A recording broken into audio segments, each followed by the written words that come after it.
The rain had been falling for hours, relentless and heavy, turning the streets of New Orleans into a slick, glistening canvas of neon reflections.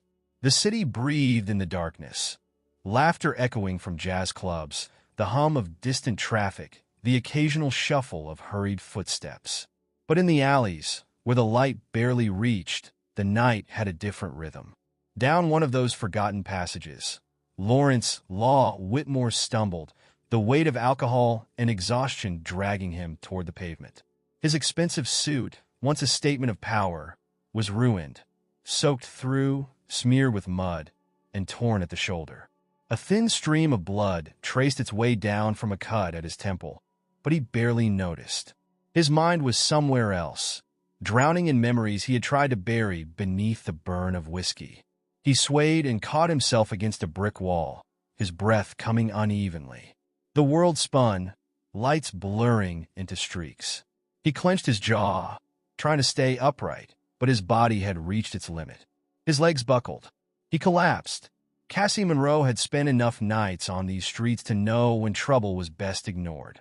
In a city like this, it was safer not to get involved, but something made her stop. She turned her head, her eyes narrowing as she took in the scene.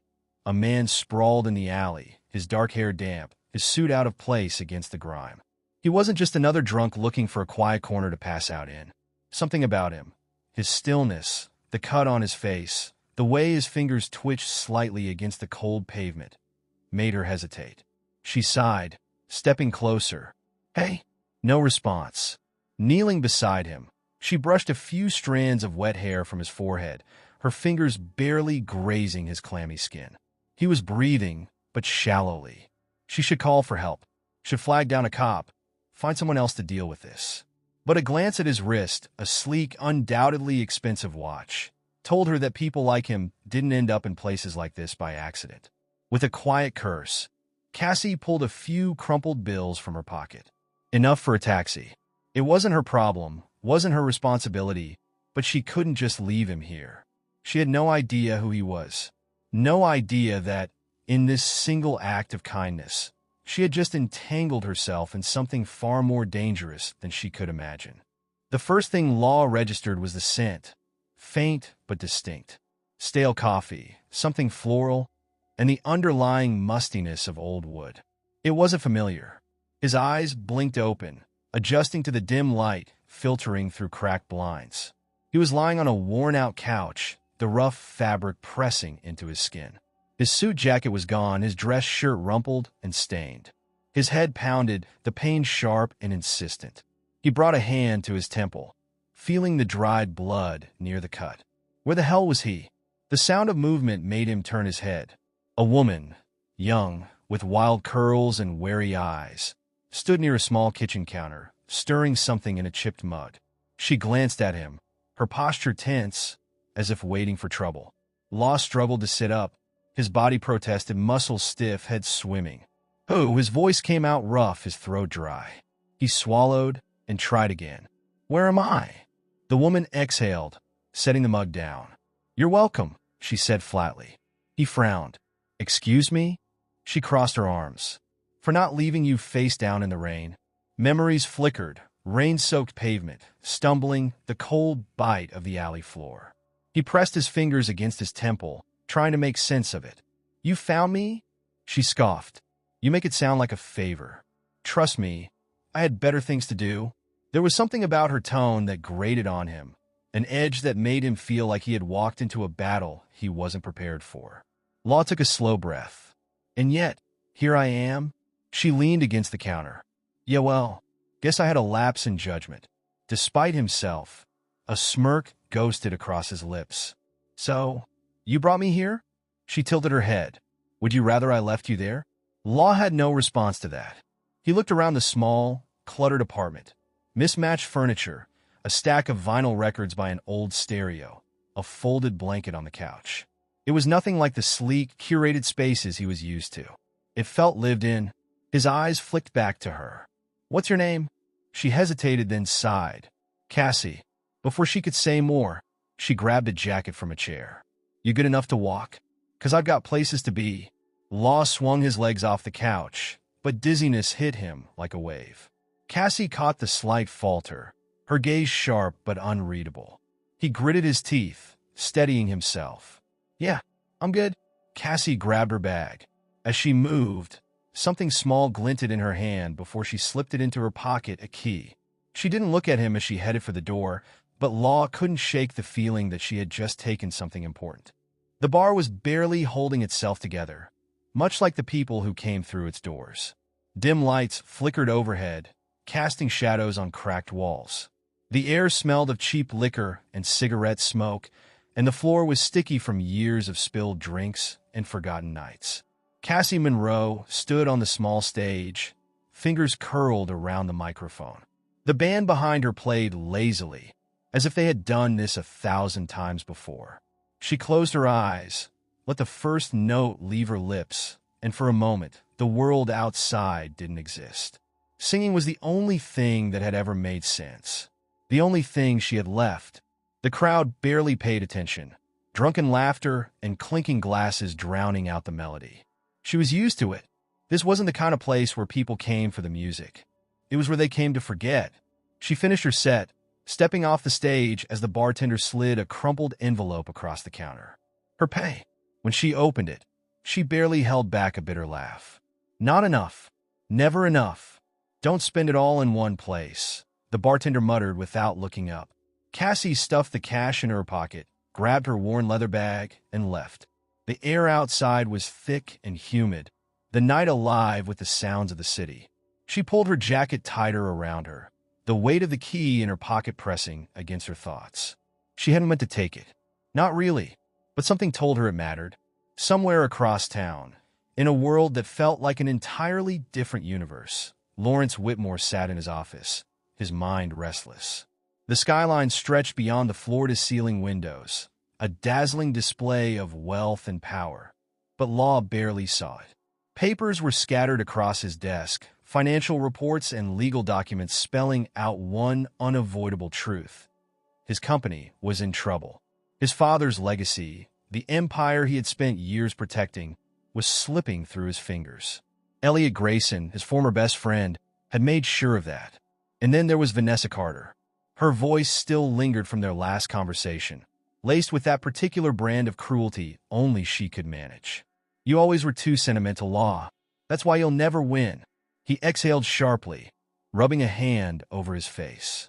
But despite everything, despite the chaos surrounding him, the betrayal stacking up like cards ready to fall, his mind kept circling back to the girl from the alley.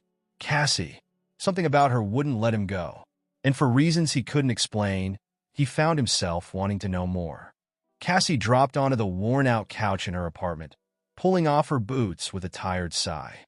The night had been long, and the envelope of cash sitting on her coffee table mocked her. Not enough. Never enough. A knock on the door made her tense. Only one person ever showed up unannounced. She pulled the door open to find Milo, arms crossed, his expression unreadable. "You're getting reckless," he said, stepping inside without waiting for an invitation. Cassie rolled her eyes, shutting the door. "Nice to see you too." Milo wasn't the type to worry out loud, but when he did, it usually meant trouble. He had been looking out for her since they were kids, both bouncing between foster homes, both learning the hard way that the world didn't care about people like them. He gestured toward the crumpled bills on the table. "This all you got tonight?" Cassie shrugged. "Same as always." Milo hesitated. "And the guy?" Her stomach tightened. "What guy?" "The one you dragged out of an alley a few nights ago," he said, watching her closely. "I heard you brought some rich suit back here." Cassie clenched her jaw. Word traveled too fast in this city. It wasn't like that. He was half dead, and she cut herself off. She didn't owe anyone an explanation.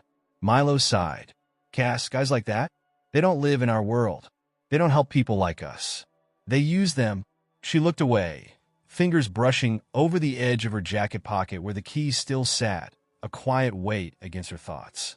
She hadn't seen Law since that night. Maybe she never would. But across town, Law wasn't letting go so easily.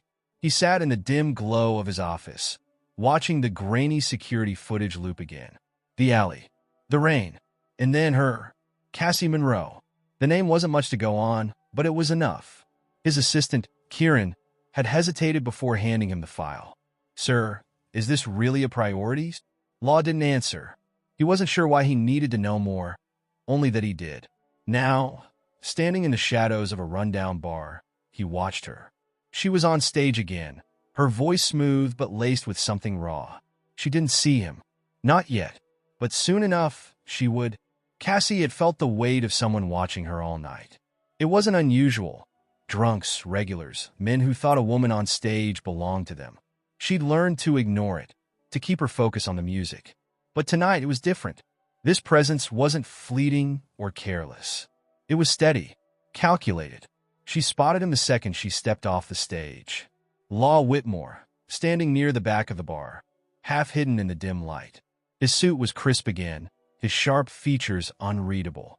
Cassie exhaled slowly, ignoring the unease curling in her stomach as she made her way to the back exit. She pushed open the rusted door and stepped into the alley, the air thick with humidity. Before she could take another breath, his voice cut through the night. "You stole from me?" Cassie turned slowly, crossing her arms. "You're welcome, by the way." Law stepped closer, his expression cold. "Back key. You took it." Her jaw tightened. "I didn't steal anything." His gaze was sharp, searching. "Then give it back." Cassie held his stare, her pulse steady. She hadn't even figured out what the key belonged to, but she wasn't about to let him waltz in, throw accusations, and expect her to comply. "I don't owe you anything," she said flatly. "You were unconscious in a dirty alley, bleeding. I could have walked away, but I didn't. So, excuse me if I don't appreciate being treated like a thief." Law's jaw clenched, but something flickered in his eyes. A hesitation. Cassie scoffed. "You're used to people taking what they want from you, huh?" His silence told her everything. She shook her head. "Well, congratulations. You found me. Now, if we're done here, I've got work to—" The bar door swung open behind her, and the manager stepped out. He didn't even look at her before shaking his head. "Don't bother coming back tomorrow. You're done." Cassie's stomach dropped. "What?" "You know why?" And with that, he disappeared back inside. Her hands curled into fists. Vanessa. She didn't know how, but she knew this was connected to Law's world. She turned back to him, seething. "I hope you got what you came for." But instead of smugness, Law surprised her. "Come work for me," he said, his voice calm but firm. Cassie let out a bitter laugh. "Not a chance." She pushed past him, disappearing into the night. But as she walked away, she already knew she was running out of options. Cassie never thought she'd step foot into a place like Whitmore Towers, let alone work there. The high-end hotel was a world away from the grimy bars and cheap apartments she was used to. The polished marble floors, crystal chandeliers, and perfectly pressed uniforms screamed wealth, Law's world. And she hated that she needed it. Standing behind the reception desk in a crisp black blazer that didn't quite feel like hers, she kept her expression neutral, even as her skin prickled with discomfort. The other employees stole glances at her, whispering. She wasn't one of them, and they knew it. The moment she had accepted Law's offer, she had felt like she was walking into a trap. But she had no choice. No job, no money. No money, no way out. Her first day had been uneventful, save for the glares from Patricia, the hotel's head concierge, who seemed determined to remind her that she didn't belong. Cassie ignored her, focusing instead on learning the ropes. She had dealt with worse people in worse places. But by the time her shift ended, exhaustion clung to her bones. She made her way toward the service exit, pulling off the tight collar of her uniform, eager to breathe again. Then, just as she reached the stairwell, she heard them. Two voices. Low, hushed. Cassie stopped just short of the doorway, pressing herself against the wall. "He doesn't suspect a thing," the first voice said. "A man. Confident. Elliot's moving faster than we thought." Cassie's breath caught. Elliot. She knew that name. Law had mentioned him. The business partner who had stabbed him in the back. The second voice, sharper, anxious, spoke next. "If Law finds out." "He won't," the first man interrupted. "Not yet. And when he does, it'll be too late." Cassie's grip tightened around the fabric of her blazer. Someone was betraying Law from the inside. She shouldn't care. He wasn't her problem. But something about the way they spoke, like they were waiting for him to fall, for everything to crumble, sent a shiver down her spine. The footsteps shifted. Cassie ducked behind a pillar as the two men stepped into view. Neither noticed her.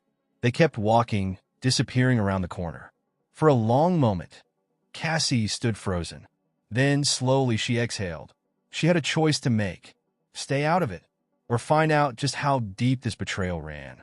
Cassie had always known that nothing in her life came without complications.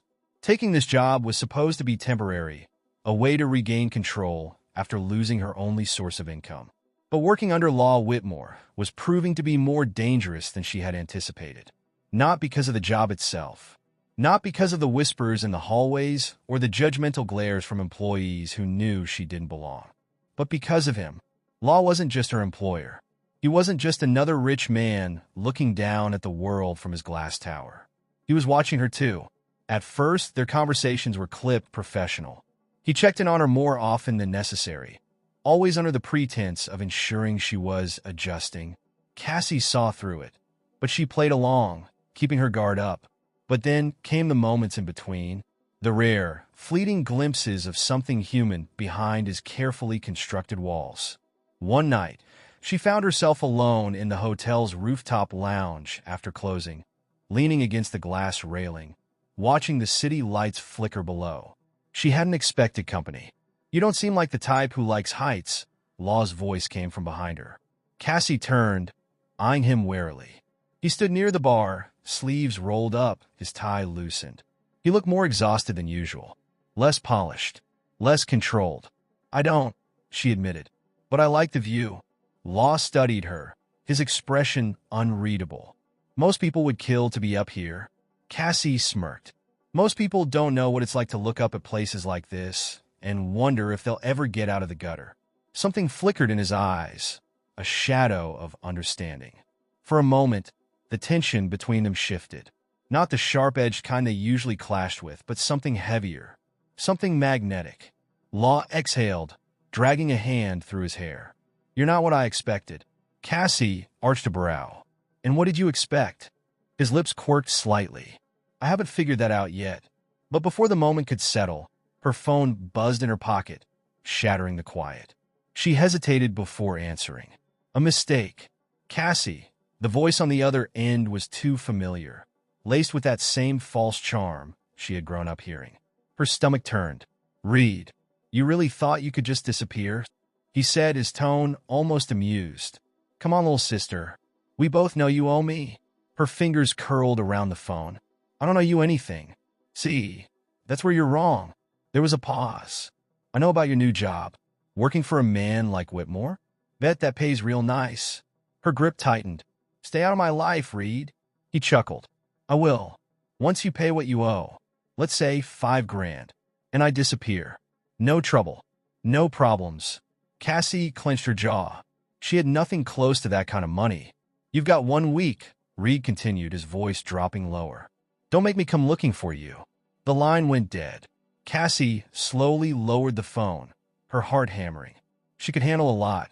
She could fight, survive, claw her way out of every mess she had ever been thrown into. But Reed, he was a problem she never wanted to deal with again. She turned back toward the city skyline, but Law was watching her now, his brows slightly furrowed. "Something wrong?" Cassie forced a smirk, shoving her phone into her pocket. "Nothing I can't handle." But as she walked away, the weight of her past followed close behind. And she knew this storm was just beginning. Cassie wasn't sure why she agreed to go up to Law's penthouse, but here she was. The elevator ride had been silent, filled with a charged energy she didn't want to acknowledge. When the doors slid open, revealing the sleek, modern space bathed in dim lighting, she hesitated. She shouldn't be here. This was a bad idea, she muttered, crossing her arms. Law walked past her, loosening his tie. "If I had $1 for every time you said that, I'd still be rich." She shot him a glare, but he wasn't looking at her. He was already moving toward the far end of the room, where a grand piano sat by the floor-to-ceiling windows, overlooking the city. Cassie frowned. "Didn't peg you as the musical type." He shrugged, trailing his fingers over the keys. "I don't play much anymore." But then, As if on instinct, he pressed a single key, then another, and before she could even process it, music filled the room. Cassie had seen many sides of Lawrence Whitmore. The cold businessman, the arrogant man she had fought in dark alleys, the complicated enigma who sometimes looked at her like she was a puzzle he couldn't solve. But she had never seen him like this. His shoulders relaxed, his fingers moved effortlessly over the keys. The melody was haunting, filled with something unspoken, unfinished. "What is that?" she asked softly. His gaze stayed on the piano. "Something my mother used to play." Cassie blinked. He never talked about his family.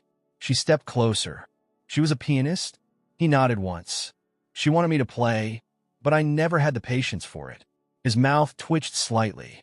"She said I always rushed to the ending." Cassie tilted her head. "And now?" Law's fingers stilled. His eyes met hers across the room, something heavy settling between them. "Now I wish I'd listened." For a long moment, neither of them moved. The air was thick, and Cassie could feel the shift, the slow unraveling of whatever invisible line had been drawn between them. Then, in a move that caught her completely off guard, Law stood and extended a hand toward her. Her brows lifted. "What are you doing?" "Dance with me." She let out a dry laugh. "I don't dance." "Neither do I," he admitted. "But we'll figure it out." Cassie hesitated, but then, for reasons she didn't understand, she slipped her hand into his. The next thing she knew, he was pulling her closer, one hand resting on the small of her back, the other still wrapped around her fingers. He swayed slightly, waiting for her to follow. "This is stupid," she whispered. Law smirked. "Probably," but neither of them pulled away. For a few quiet moments, Cassie let herself exist in this impossible space, where she wasn't running, where the world outside didn't matter, where Law wasn't him and she wasn't her. Then, the spell broke. A sharp chime echoed through the penthouse. Law released her hand, grabbing his phone from the counter. The second he saw the screen, his jaw tightened. Cassie stepped back, suddenly cold. "What?" His grip on the phone turned to steel as he read the words on the screen. Law Whitmore's new obsession. Rich man. Poor girl. Cassie Monroe exposed. Cassie's stomach dropped. She didn't need to read the rest. She already knew exactly what it would say. Cassie knew she didn't belong here. The gala was nothing like the dimly lit bars or cramped apartments she was used to. The ballroom gleamed under chandeliers, the air thick with expensive perfume and calculated conversations. Women in shimmering gowns floated across the marble floor, their laughter sharp, their smiles carefully curated. She had only agreed to come because Law had insisted. "It'll be fine," he had said. "Stay close to me." But now, as she stood near the edge of the room, alone, she realized how wrong he had been. Whispers followed her like shadows. "That's her, the girl from the article. She's barely even trying to fit in. Do you think she's really with him, or just another one of his distractions?"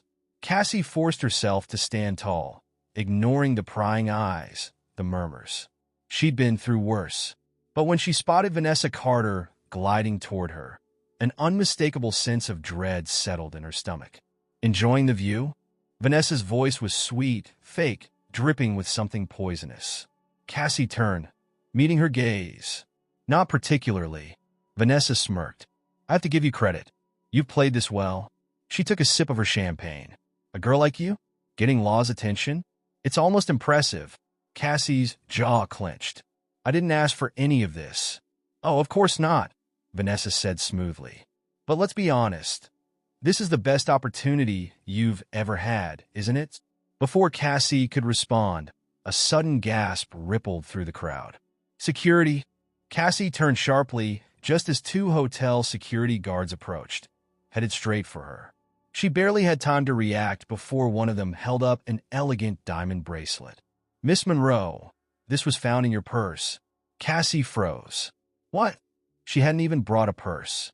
A second later, she saw Vanessa's satisfied expression, and the truth hit her like a punch to the gut. This was a setup. "Check the security cameras," Cassie said, forcing her voice to stay calm. "I didn't take anything." One of the guards glanced at Law, who had finally stepped forward, his expression unreadable. For the first time, Cassie felt something twist in her chest, uncertainty. He was silent, hesitating. That hesitation burned. Vanessa's lips curled in triumph. Law, darling, I know she's charming, but you can't seriously believe she. Enough. Law cut in, but his voice lacked conviction. Cassie looked at him, waiting, needing him to believe her. But Law's silence was louder than anything else in the room. And that was all she needed to know. She turned on her heel, pushing past the guards, past the whispers, past everything. She walked away without looking back, this time for good. Law Whitmore had spent years learning how to read people. Their motives, their weaknesses, the way their eyes betrayed them even when their words didn't. He had built his empire on understanding deception. So why had it taken him this long to realize Cassie had been framed? The moment she walked out of that gala, something in his gut twisted. Watching her push through that sea of judgment and whispered accusations had left a hollow ache in his chest. And that ache had only worsened when he reviewed the security footage the next morning. There it was, Vanessa, slipping the bracelet into Cassie's purse. Law exhaled sharply, running a hand through his hair. He should have spoken up. He should have known. And now it might be too late. Cassie wasn't answering his calls. Not that he blamed her. So he went looking for her. Cassie slammed the door the second she saw him. Law caught it with his palm before it fully closed, holding it open just enough to meet her eyes. Furious. Hurt.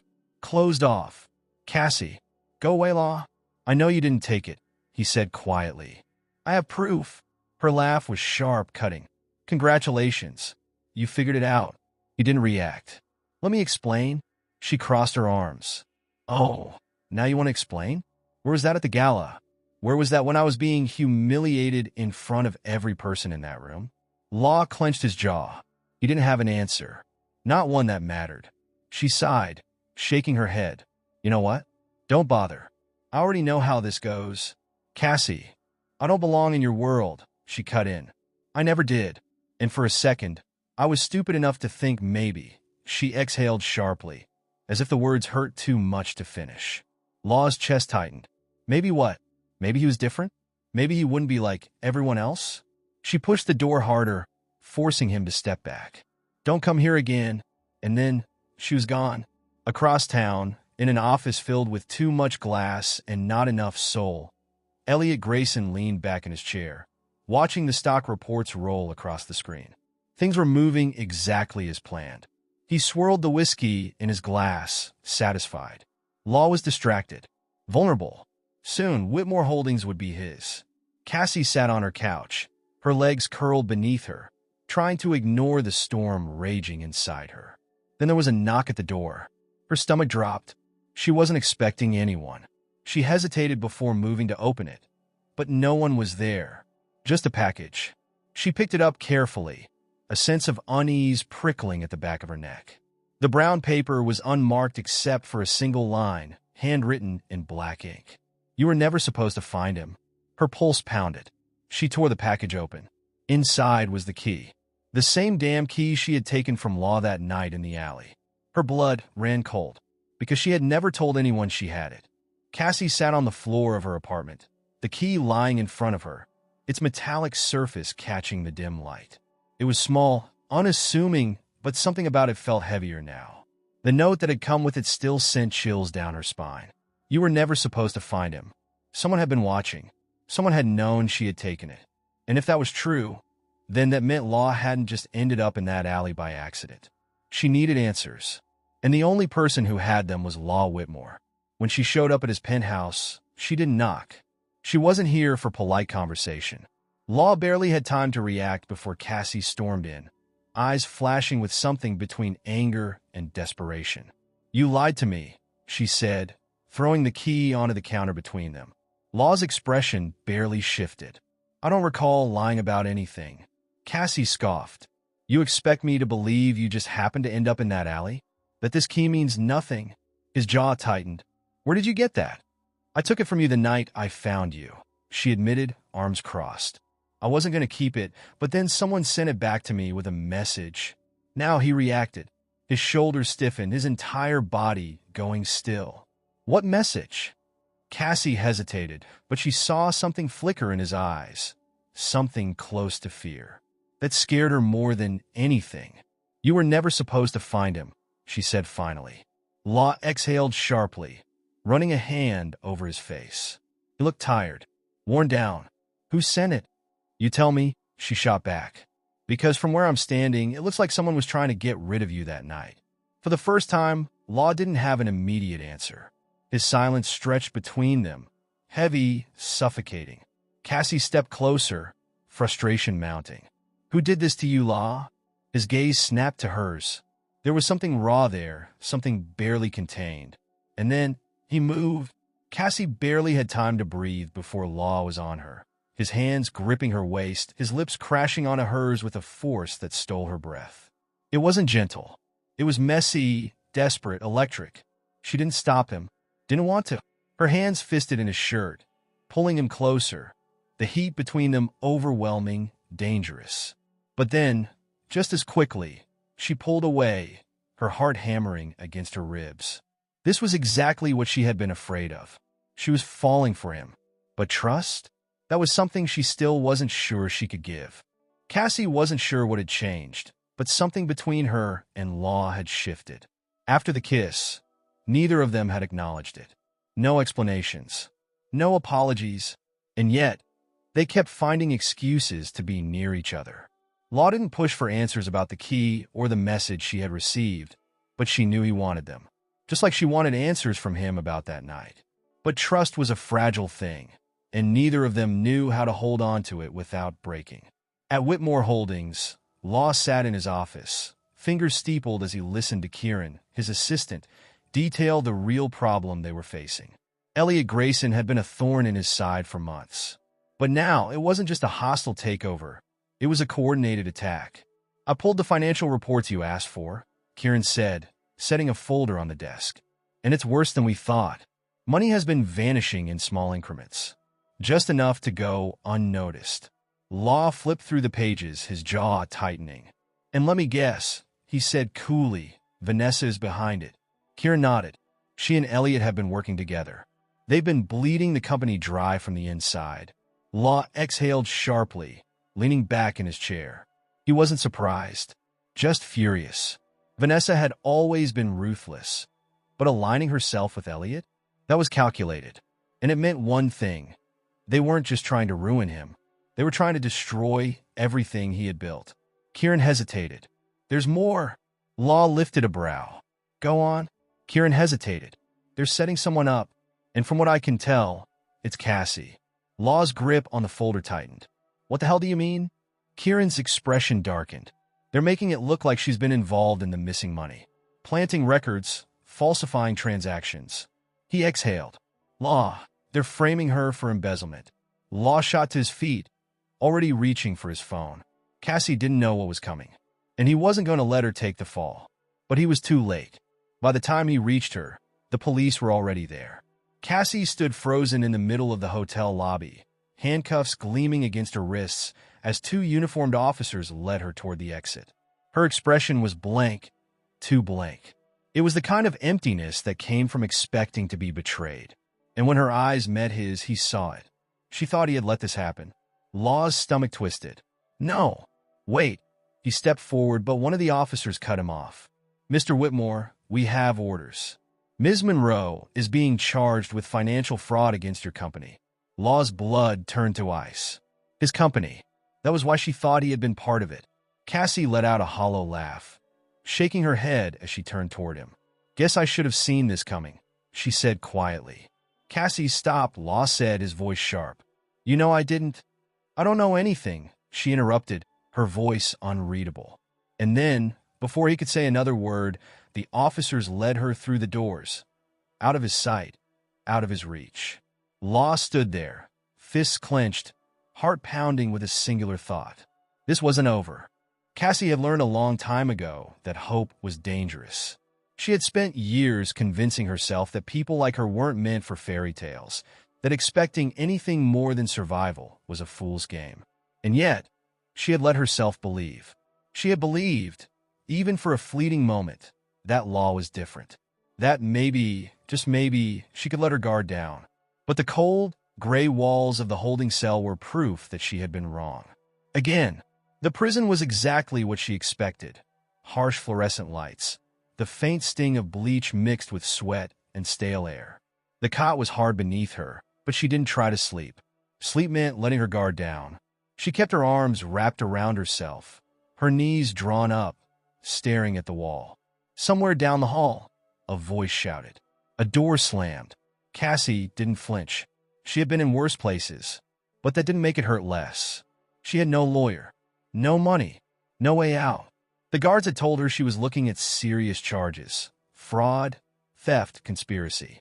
All things she hadn't done. She had nothing, and no one was coming for her. Because why would they? But Law was coming. The second the doors had closed behind Cassie, something inside him had snapped. Law wasn't the kind of man to panic. He had been raised to solve problems with precision, to keep his emotions buried beneath logic. But this wasn't business. It was Cassie, and for the first time in his life, he didn't care about playing it safe.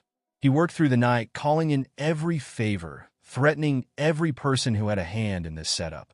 He tore through financial records, pulled security footage, traced every falsified document. By morning, he had what he needed: proof. Proof that Cassie had been framed. That Vanessa and Elliot had orchestrated the entire thing. Law didn't wait for the courts to fix it. He wanted her out. Now. By the time he got to the prison, his heart was pounding. The guard led him down the dim hallway, the air thick with something unspoken. And then he saw her. Cassie sat on the cot, arms wrapped around her legs, her eyes distant. So distant. She looked small, and Law hated it. He stepped into the room. Cassie. She didn't look at him. His chest tightened. You're getting out of here. The charges won't stick. I have proof. She let out a hollow laugh.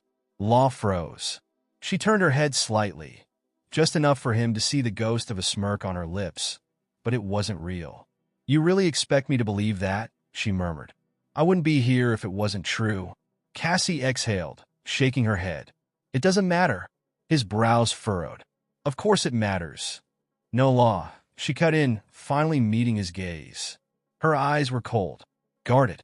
What matters is that I was stupid enough to trust you. The words landed like a blow. He stepped closer, gripping the bars between them. I'm getting you out of here, Cassie. She just stared at him. And then, in the quietest, most devastating voice he'd ever heard, she said, I don't think I want you to. And for the first time in his life, Law didn't know what to say. Law was done playing their game. Vanessa and Elliot had built a house of lies, thinking they could manipulate him, thinking he wouldn't see the knife coming until it was buried deep. But they had underestimated him, underestimated Cassie. And now it was time to burn it all down. The gala was lavish, opulence in its purest form.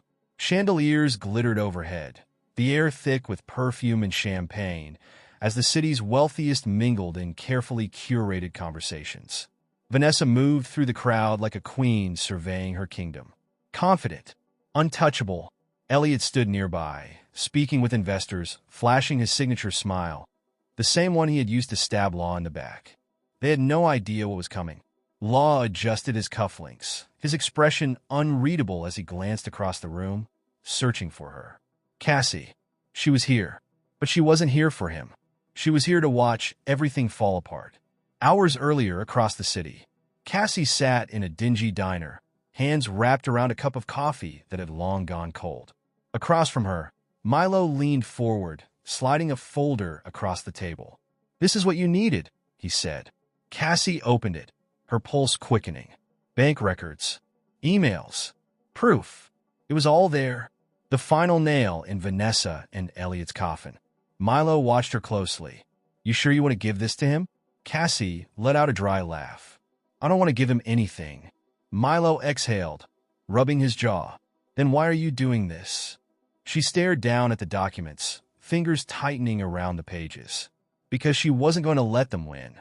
Because no matter how much she wanted to walk away, she couldn't let Law fight this battle alone. She closed the folder. Because they deserved to lose? Back at the gala, Law raised a glass in a quiet toast to no one in particular. Then, with calm precision, he stepped onto the stage. The room quieted. The crowd turned. Vanessa smiled from across the room. thinking she had already won. Elliot sipped his drink, already counting his victories. And then Law started speaking. "Ladies and gentlemen," he said smoothly, "I want to thank you all for being here tonight. But before we continue, I think it's only fair to talk about the truth." Murmurs rippled through the crowd. Law held up his glass. The truth about betrayal. A screen behind him flickered to life.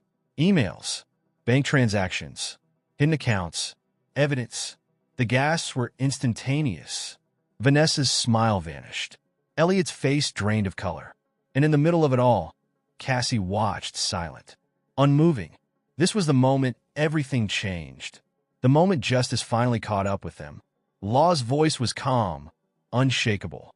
"This is what betrayal looks like," he said, eyes locked on Elliot. "And tonight it ends." By the time security escorted Vanessa and Elliot out, the damage was irreparable. Their names were ruined, their powers stripped. Cassie should have felt vindicated. But instead, all she felt was emptiness. She turned, heading for the exit, ready to disappear. Because Law might have won his war, but she knew deep down this wasn't her world, and it never would be. Cassie walked fast, too fast, her pulse hammering as she pushed through the streets. The city lights blurred around her, neon reflections bouncing off the rain-slicked pavement. She needed to get away. From this world. From Law. From everything. The weight in her chest wasn't just frustration, it was pain. Because she had seen it, standing in that ballroom, watching Law win his battle. Watching him take down the people who had tried to ruin him. And yet, it still didn't change anything. She wasn't meant to be here.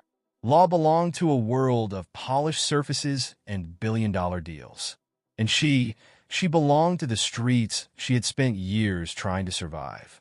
She exhaled sharply, forcing herself to breathe as she turned the corner. The night air was thick with humidity, clinging to her skin, but she barely felt it. She just had to keep walking. But then, a voice cut through the noise. "Cassie!" Her body tensed. She knew that voice. Knew it too well. Footsteps pounded behind her, growing faster, desperate. Cassie stopped. She clenched her jaw. "Don't turn around. Keep going." But she didn't get the chance, because suddenly he was there. Law, breathless, disheveled, his suit jacket gone, his shirt unbuttoned at the collar, like he had run straight through hell to find her. Cassie froze, her heart slamming against her ribs.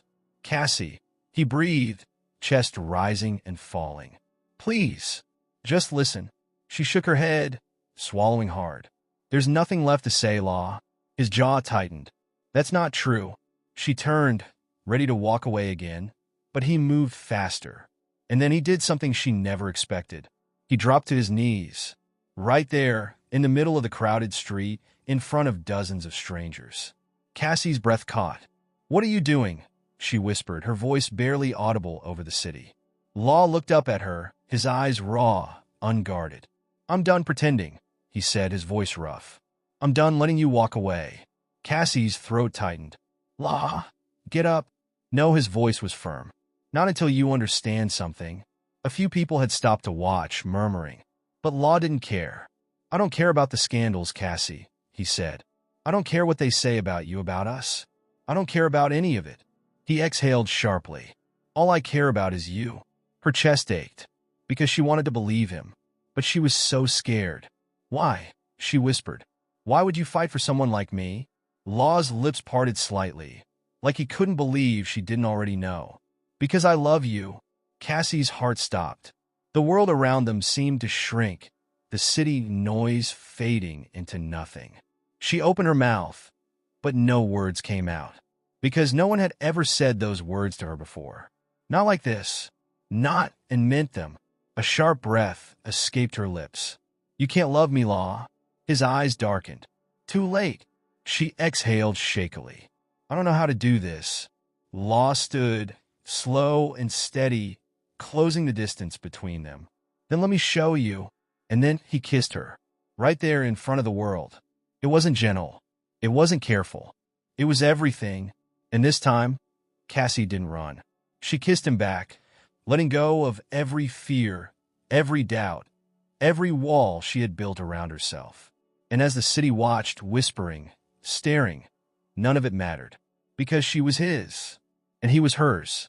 The world had a way of forgetting fallen kings. For weeks, Vanessa Carter and Elliot Grayson's names dominated the headlines. Scandals, lawsuits, frozen assets, disgrace. Their power, once unquestionable, crumbled overnight. Elliot had fled, leaving behind only a trail of financial destruction. Vanessa fought harder. She had always been a survivor, clawing her way through the elite with cunning and charm, but even she couldn't escape the weight of the evidence against her. The world she once ruled had turned on her. But Law didn't care about any of it, because he had already decided to walk away.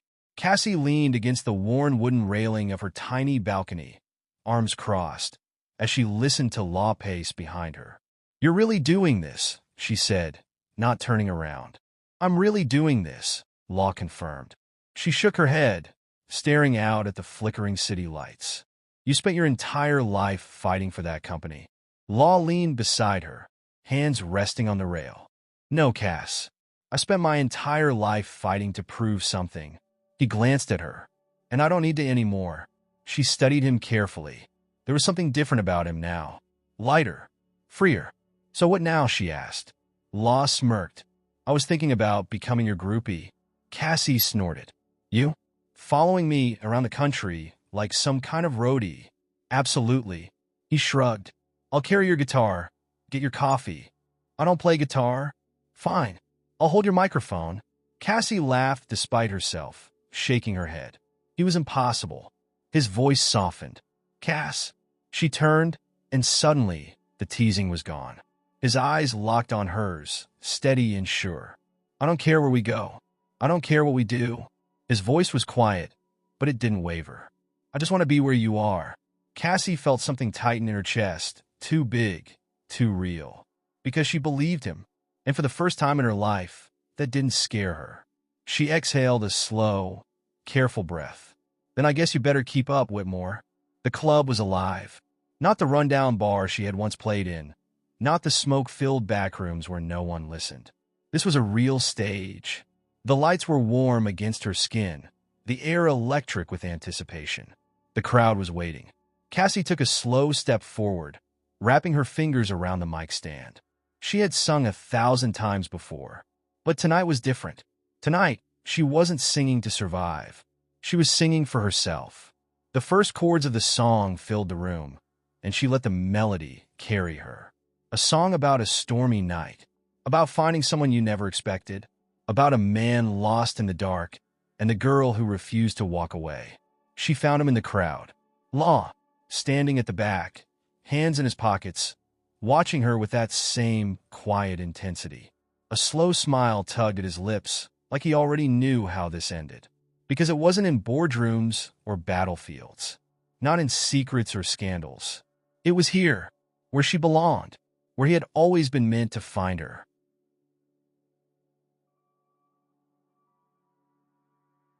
The city had never felt so awake. The night was thick with electricity, not just from the neon lights that flickered against the wet pavement, but from the quiet anticipation that buzzed in the air, pressing against Cassie's skin. She had spent years moving through these streets like a ghost, unseen and unnoticed, her life nothing more than a quiet fight to keep her head above water. But tonight, people saw her.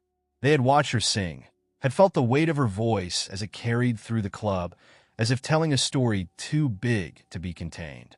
And now, as she stood just outside the entrance, the night still humming with the remnants of her final song, the world didn't feel so distant anymore.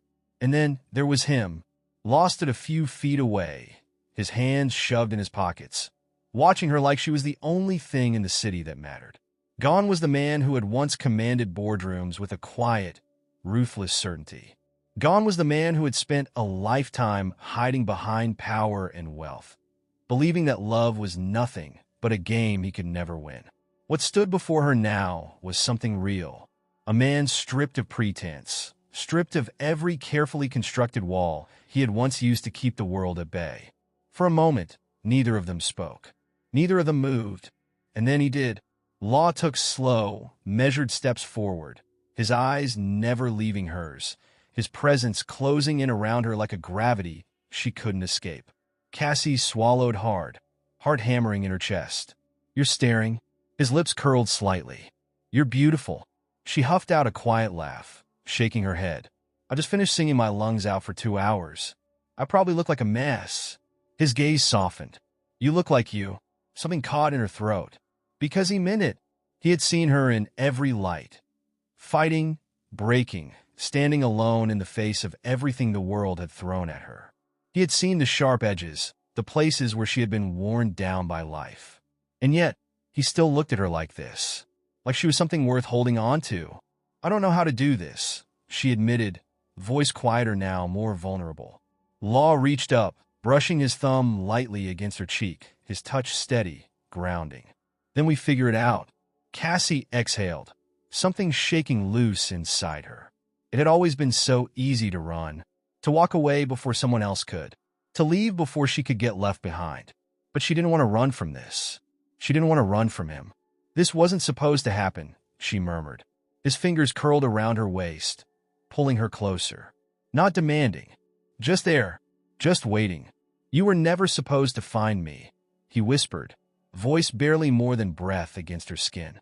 Cassie closed her eyes, letting the words settle between them, feeling them press against every piece of her that had once believed she would never belong anywhere. Then she opened her eyes, meeting his gaze head-on, something warm and undeniable settling deep in her chest. But I was always meant to love you. Law inhaled sharply, and then he kissed her. It wasn't careful. It wasn't slow. It was everything.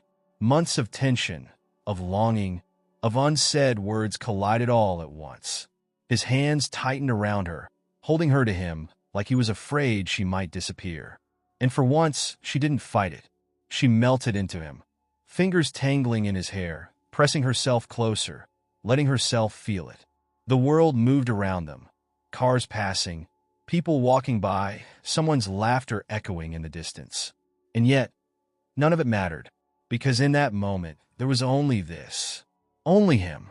Only the way he kissed her like he had been waiting his entire life to do it. Only the way she finally let herself believe that maybe, just maybe, she didn't have to be alone anymore. When they finally pulled apart, her breathing was uneven, her hands still curled around his shirt like she needed to hold on to something real. Law leaned in, his forehead resting against hers, his lips brushing against her skin when he spoke. I love you, Cass. Cassie swallowed, her throat tight, emotions crashing into her like a tidal wave. She had spent so long thinking love was a lie. But right now, asterisk with him, asterisk, it was the only thing that had ever felt real. A slow smile spread across her lips. I love you too. Law exhaled, as if those words had unraveled something deep inside him. And then he kissed her again, right there in the middle of the street under the city lights as the world continued to turn. And for the first time in her life, Cassie wasn't looking for a way out. She wasn't searching for an escape. She wasn't running, because she was home, and she always had been. And for the first time, I knew I had finally found home. The morning after everything changed, the city felt different. Cassie had spent most of her life waking up with a sense of uncertainty, always preparing for what could go wrong, always wondering when the good moments would slip away. But this time, as she lay in bed, sunlight spilling through the curtains, she didn't feel that familiar urgency to run. Because Law was there. She turned her head slightly, her gaze landing on him as he lay beside her, one arm draped over his forehead, his breathing slow and steady. For a man who had spent his whole life in control, he looked so different like this, relaxed, unguarded, completely at peace. And for the first time, Cassie let herself believe that maybe, just maybe, this wasn't something she would lose. She rolled onto her side, tracing a fingertip along the edge of the bracelet still on his wrist. It wasn't expensive, wasn't anything a man like him would normally wear. But it meant something. It was the only thing his mother had left him. And Law had once told her that he never took it off, because it reminded him that love could exist, even when people left. Cassie swallowed hard. She understood that feeling more than she wanted to. Law shifted then, blinking against the morning light before turning his head toward her. His voice was sleep-rough and warm. "You're staring again?" Cassie smirked. "You say that like it's a bad thing." His lips curled lazily. "Not when it's you." Something fluttered in her chest. Unfamiliar, but not unwelcome. She tilted her head. "What now?" Law exhaled, rolling onto his side so that they were face to face, his fingers tracing absent patterns against her arm. "You tell me." Cassie thought about it. Thought about the countless nights she had spent wondering where she would end up. Thought about how, for the first time, she wasn't afraid of tomorrow. She let out a slow breath. "Well," she murmured, threading her fingers through his, "we could stay in bed all day." Law raised an eyebrow. "Tempting." Cassie grinned. Or. She took his hand, pressed it against her chest, right where her heart was beating. "We could start living?" Law didn't hesitate. He leaned in, brushing his lips against hers, slow and lingering, like he was memorizing this moment. "Yeah," he whispered against her mouth. "I like that plan." And as they lay there, tangled together in a morning that felt like the first page of something new, Cassie finally understood. This wasn't just a new beginning. This was forever. The city stretched out before them, endless and alive. Cassie stood on the rooftop terrace, arms resting against the railing, feeling the steady rhythm of the world below. The distant hum of music, the soft chatter of late-night wanderers, the occasional honk of a taxi. All of it was part of the heartbeat of New Orleans. A city that had nearly broken her. A city that had nearly broken him. And yet, somehow, this was where they had found each other. She let out a slow breath, staring at the horizon, at the soft purple hue fading into deep midnight blue. She had always loved this hour, when the night hadn't quite ended, but the dawn hadn't yet begun. It reminded her of herself, of the space she had existed in for most of her life. Somewhere between lost and found, between past and future, between surviving and living. A warm hand slid around her waist, pulling her gently back against a solid chest. "You're thinking too much again." Law's voice was calm, familiar home. Cassie smiled, closing her eyes for a moment as she leaned into him, letting the warmth of his body seep into hers. "Maybe, but I like thinking." Law pressed a soft kiss against the side of her neck. "I know." She turned slightly in his arms, looking up at him. The man before her was so different from the one she had found in that alley all those months ago. Back then, he had been a ghost in an expensive suit, a man weighed down by betrayal, by anger, by the belief that no one in the world was worth trusting. But now his eyes were clear. His walls had cracked, his sharp edges softened, not into weakness, but into something stronger. "You ever think about what would have happened if I had just kept walking that night?" she asked, tilting her head. Law exhaled, running his fingers along her arm. "Not anymore." Cassie raised a brow. "No." He shook his head. "Because it doesn't matter. You didn't walk away." He lifted her hand, pressing a soft kiss to her knuckles. "And I never will." She swallowed against the warmth rising in her throat. She believed him. For years, she had been convinced that love was something fleeting, something people threw around carelessly until it fell apart. But Law had proved her wrong. Love wasn't a moment. It wasn't a game. It wasn't something to fear. Love was a choice. And every day, he chose her. She turned fully in his arms, reaching up to brush her fingers against his cheek. "You know, I used to think love was a trap." Law smirked. "And now?" Cassie's lips curled slightly, her eyes shining with something soft, unshakable. "Now I think maybe it's just finding someone who stays." Law's expression flickered, something unreadable passing through his gaze before he tightened his hold on her. "You were never supposed to find me," he murmured, voice rough, full of something deeper than words could hold. Cassie smiled, pressing her forehead against his. "Maybe, but I was always meant to love you." Law let out a quiet breath, brushing his nose against hers. "Lucky me, then." She let out a soft laugh, shaking her head. "Cocky much?" His grin widened. "With you? Always." Cassie rolled her eyes, but she didn't let go. She didn't pull away, because for the first time in her life, she wasn't afraid. Not of tomorrow. Not of love.